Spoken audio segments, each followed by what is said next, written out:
BBC বাংলার সান্ধ্য অধিবেশন প্রবাহতে আপনাদের স্বাগত। আজ আপনাদের সাথে লন্ডন স্টুডিও থেকে আছি মানসী বড়ুয়া। বাংলাদেশের সর্বশেষ গুরুত্বপূর্ণ আপডেট সংবাদে আপনাকে স্বাগত। শুরুতেই সংবাদ শিরোনাম, পরে বিস্তারিত। প্রথমেই জানাবো আমাদের হাতে থাকা সর্বশেষ গুরুত্বপূর্ণ সবথেকে তাজা আপডেট সংবাদ। গাজীপুরে উপজেলা কৃষক দলের নেতাকে কুপিয়ে হত্যা। গাজীপুরে কাপাসিয়ায় হেলাল উদ্দিন নামের এক বিএনপির নেতাকে হত্যা করেছে দুর্বৃত্তরা। নিহত হেলাল উদ্দিন কাপাসিয়া উপজেলার কৃষক দলের সাবেক সাংগঠনিক সম্পাদক বলে জানিয়েছে পুলিশ। এ বিষয়ে খুবই গুরুত্বপূর্ণ সংবাদ জানাবো, সঙ্গেই থাকুন। এরপর জানাবো আন্তর্জাতিক অপরাধ ট্রাইব্যুনালে শিবিরের দুই নেতাকে পায়ে গুলির ঘটনায় আনুষ্ঠানিক অভিযোগ দাখিল আসামি ৮। ২০১৬ সালে যশোরের চৌগাছা উপজেলায় ছাত্র শিবিরের দুই নেতাকে পায়ে গুলি করার ঘটনায় করা মানবতাবিরোধী অপরাধের মামলায় আনুষ্ঠানিক অভিযোগ দাখিল করা হয়েছে। এ মামলায় যশোরের সাবেক police super SP Anisur Rahman সহ মোট ৮ জনকে আসামি করা হয়েছে। এদিকে নারীর প্রকৃত নেতৃত্ব নিশ্চিত করাই আমাদের মূল লক্ষ্য বললেন জামাতের আমির। বাংলাদেশ জামাত ইসলামের আমির ডক্টর শফিকুর রহমান সাবেক টুইটার অ্যাকাউন্ট হ্যাক হওয়ার অভিযোগটি উঠেছে, যদিও দলটির পক্ষ থেকে জানানো হয়েছে এই সাইবার হামলার মাধ্যমে নারী বিদ্বেষী ও বিভ্রান্তিকর কন্টেন্ট ছড়ানো হচ্ছে, যা আমি বক্তব্য ও অবস্থানের সঙ্গে সম্পূর্ণ সাংঘর্ষিক। আমার বিরুদ্ধে এই মিথ্যা অপপ্রচার চালাচ্ছে বিএনপির সন্ত্রাসীরা। এবারে জানাবো আমার বিশ্বাস এবারে নির্বাচনকেও বন্ধ করতে পারবে না বললেন বিএনপির মহাসচিব মির্জা ফখরুল ইসলাম আলমগীর। বিগত সময় আমরা নির্বাচন নিয়ে নানা রকম ষড়যন্ত্র হতে দেখেছি। আমরা মনে করি এবারের জাতীয় সংসদ নির্বাচনটি হবে সম্পূর্ণরূপে বৈধ এবং এই নির্বাচনটা হবে ইতিহাসের সবথেকে ভালো মানের একটি নির্বাচন। পৃথিবীর কোনো শক্তি নেই এই নির্বাচনকে বাধাগ্রস্ত করতে পারে বলে মনে করেন বিএনপির মহাসচিব মির্জা ফখরুল ইসলাম আলমগীর। তিনি বলেছেন নির্বাচনকে যথাসময়ে হতেই হবে। এই নির্বাচনের মধ্য দিয়ে বাংলাদেশ আরেক ধাপ এগিয়ে যাবে। দীর্ঘ ১৭ বছর ধরে বাংলাদেশের বিরুদ্ধে যে ধরনের ষড়যন্ত্র করা হয়েছে সেই ষড়যন্ত্র থেকে সবাইকে বেরিয়ে আসতে হবে। এবং সর্বশেষ জানাবো রাজধানীতে পৃথক ঘটনায় ২ শিক্ষার্থী সহ ৩ জনের আত্মহত্যা। রাজধানীর ওয়ারী, যাত্রাবাড়ী, হাজারীবাগে পৃথক ৩টি স্থানে গলায় ফাঁস দিয়ে ২ শিক্ষার্থী সহ ৩ জন ব্যক্তি আত্মহত্যা করেছে বলে অভিযোগ পাওয়া গেছে। এই ঘটনার পর পরিস্থিতি এখন থমথমে অবস্থা বিরাজ করছে। প্রিয় দর্শক, এতক্ষণ শুনছিলেন সংবাদ শিরোনাম, এবারে বিস্তারিত। তবে তার আগে বন্ধুরা অনুরোধ থাকবে এই সংবাদটিতে একটি লাইক দিন। এই চ্যানেলে আপনি নতুন হয়ে থাকলে আমাদের সংবাদটি দেখতে দেখতে চ্যানেলটি সাবস্ক্রাইব করে রাখুন। কমেন্ট করে বন্ধুরা আপনার মূল্যবান মতামত জানিয়ে দিন আপনি বিশ্বের কোন দেশ থেকে বা বাংলাদেশের কোন স্থান থেকে আমাদের সংবাদটি দেখছেন এবং শুনছেন। আর বন্ধুরা, সংবাদটি আপনার সোশ্যাল মিডিয়া ফেসবুকে শেয়ার করে বন্ধুদেরও দেখার সুযোগ করে দিন। গাজা যুদ্ধে আপনি যদি নিরীহ ফিলিস্তিনিদের ভালোবেসে থাকেন, কমেন্টে ইয়েস লিখে পুরো বিশ্বকে জানিয়ে দিন। এবারে বিস্তারিত। গাজীপুরে উপজেলা কৃষক দলের নেতাকে কুপিয়ে হত্যা। গাজীপুরের কাপাসিয়া হেলাল উদ্দিন নামের এক বিএনপির নেতাকে হত্যা করেছে দুর্বৃত্তরা। নিহত হেলাল উদ্দিন কাপাসিয়া উপজেলা কৃষক দলের সাবেক সাংগঠনিক সম্পাদক ছিলেন। রাতে কাপাসিয়া উপজেলার চাঁদপুর ইউনিয়নের কোট বাজালিয়া বাজার এলাকায় এই ঘটনা ঘটে।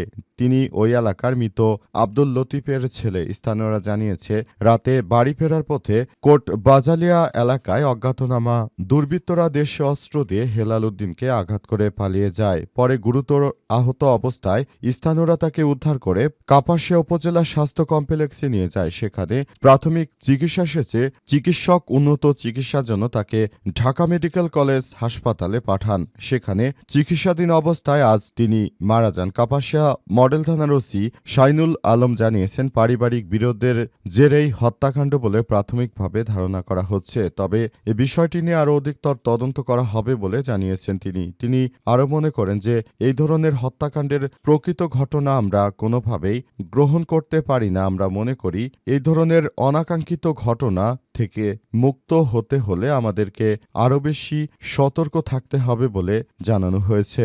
বলা হচ্ছে বিএনপির নেতাকর্মীরাও নিরাপদ নয়, তাদেরকে আরও বেশি সতর্ক অবস্থানে থাকতে হবে। কেউ যেন এই ধরনের অপরাধ কর্মকাণ্ড করতে না পারে, সেজন্য বিএনপির নেতাকর্মীরা সবাই সাবধানে থাকবেন বলে বিএনপির দলীয় সূত্র থেকে বলা হচ্ছে।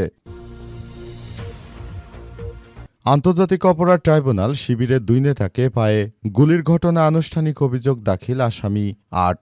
2016 সালে যশোরের চৌগাছা উপজেলায় ছাত্র শিবিরের 2 নেতাকে পায়ে গুলি করার ঘটনায় করা মানবতাবিরোধী অপরাধের মামলায় আনুষ্ঠানিক অভিযোগ দাখিল করা হয়েছে। এ মামলায় যশোরের সাবেক police super SP Anisur Rahman সহ মোট 8 জনকে আসামি করা হয়েছে। আজ আন্তর্জাতিক অপরাধ ট্রাইব্যুনাল একে আনুষ্ঠানিক অভিযোগ উপস্থাপন করেন চিফ প্রসিকিউটর মোহাম্মদ তাজুল ইসলাম। বিচারপতি মোহাম্মদ গোলাম মর্তুজা মজুমদারের নেতৃত্বে গঠিত আন্তর্জাতিক অপরাধ ট্রাইব্যুনাল এলাকায় এই ঘটনা ঘটে এবং এই ঘটনার পর পরিস্থিতি এখন সেদিকে চলে গেছে। যখন আওয়ামী লীগের সরকার ক্ষমতায় ছিল তখন পুলিশ প্রশাসনকে ব্যবহার করে সবথেকে বেশি নির্যাতন করা হতো জামাত ইসলাম ও শিবিরের নেতাকর্মীদের উপরে। এই ঘটনায় তখন সেখানে মূলত হত্যা করা হতো এবং অনেককে পঙ্গু করে দেয়া হতো পুলিশের প্রত্যক্ষ এবং পরোক্ষ নির্দেশে। এ ঘটনায় এখন যখন আওয়ামী লীগ সরকার দেশ ছেড়ে পালিয়ে গেছে তখন এদের বিরুদ্ধে বড় রকমের ব্যবস্থা গ্রহণ করতে শুরু করেছে সরকার। এরই ধারাবাহিকতায় এবার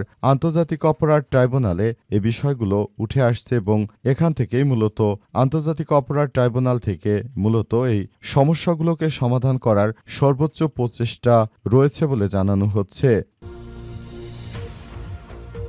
নারীর প্রকৃত নেতৃত্ব নিশ্চিত করাই আমাদের মূল লক্ষ্য বললেন জামাতের আমির। বাংলাদেশ জামাত ইসলামের আমির বলেছেন, বাংলাদেশটাকে সুন্দরভাবে গড়ে তোলার জন্য এবং বাংলাদেশটাকে সুন্দরভাবে প্রতিষ্ঠিত করার জন্য যে পরিবারতান্ত্রিক রাজনীতি রয়েছে সেখান থেকে আমাদের সবাইকে মুক্ত হতে হবে বলে জানিয়েছেন বাংলাদেশ জামাত ইসলামের আমির ডক্টর শফিকুর রহমান। তিনি বলেন, এই পরিবারকেন্দ্রিক রাজনীতি থেকে বেরিয়ে আসতে হবে এবং আমরা ভবিষ্যতের একটি সুন্দর বাংলাদেশ বিনির্মাণ করব, এটি নিশ্চিত করতে হবে বলে জানিয়েছেন তিনি। সেজন্য সবাইকে নিয়ে একটি সুন্দর বাংলাদেশ গড়ে তোলার ব্যাপারে তিনি তার নির্বাচনী প্রচারণায় জানিয়েছেন। এছাড়াও জাতীয় গণতান্ত্রিক পার্টি জাগপার মুখপাত্র রাশেদ প্রধান বলেছেন, লন্ডন থেকে এক মুফতি এসেছেন। তিনি বাংলাদেশে আসার পর বাংলাদেশকে নিয়ে বিভিন্ন ফতোয়াবাজি শুরু করেছেন।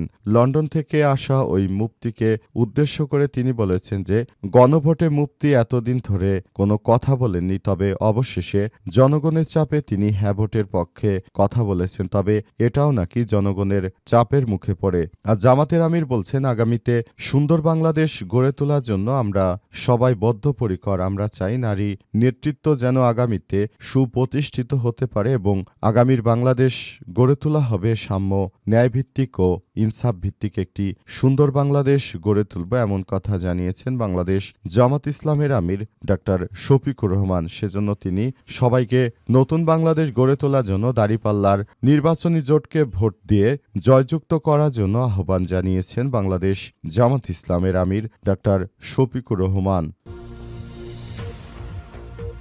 আমার বিশ্বাস এবারে নির্বাচন কেউ বন্ধ করতে পারবে না বললেন বিএনপির মহাসচিব মির্জা ফখরুল ইসলাম। বিগত 17 বছর ধরে বাংলাদেশে কখনোই সুষ্ঠু নির্বাচন হতে দেয়া হয়নি। আমরা মনে করি এবারের জাতীয় সংসদ নির্বাচনটি সুষ্ঠু হবে এবং সে লক্ষ্যে সবাই একসঙ্গে যেন কাজ করতে পারি, এমন একটি প্রত্যাশার কথা জানিয়েছেন বাংলাদেশ জাতীয়তাবাদী দল বিএনপির মহাসচিব মির্জা ফখরুল ইসলাম আলমগীর। তিনি বলেন, আগামীর বাংলাদেশ গড়ে তুলতে হলে বিএনপিকে অবশ্যই এই ভোট যুদ্ধে জিততে হবে। ভোট যুদ্ধে সবাই জিতে তারপর আমরা আগামীতে একটি সুন্দর বাংলাদেশ গড়ে তুলব বলে জানিয়েছেন তিনি আরো মনে করেন, নতুন বাংলাদেশ গড়ে তোলার জন্য আমাদের নেতা তারেক রহমান বিদেশ থেকে বিভিন্ন প্ল্যান পরিকল্পনা নিয়ে এসেছেন, সেই প্ল্যান অনুযায়ী সবকিছু করা হচ্ছে। আগামীতে সুন্দর বাংলাদেশ গড়ে তোলার জন্য আমাদের একসঙ্গে থাকতে হবে এবং আমরা মনে করি এবারের জাতীয় সংসদ নির্বাচনটি হবে ইতিহাসের সবথেকে ভালো সুষ্ঠু মানের একটি সুন্দর নির্বাচন এবং এই নির্বাচনের মধ্য দিয়ে আমরা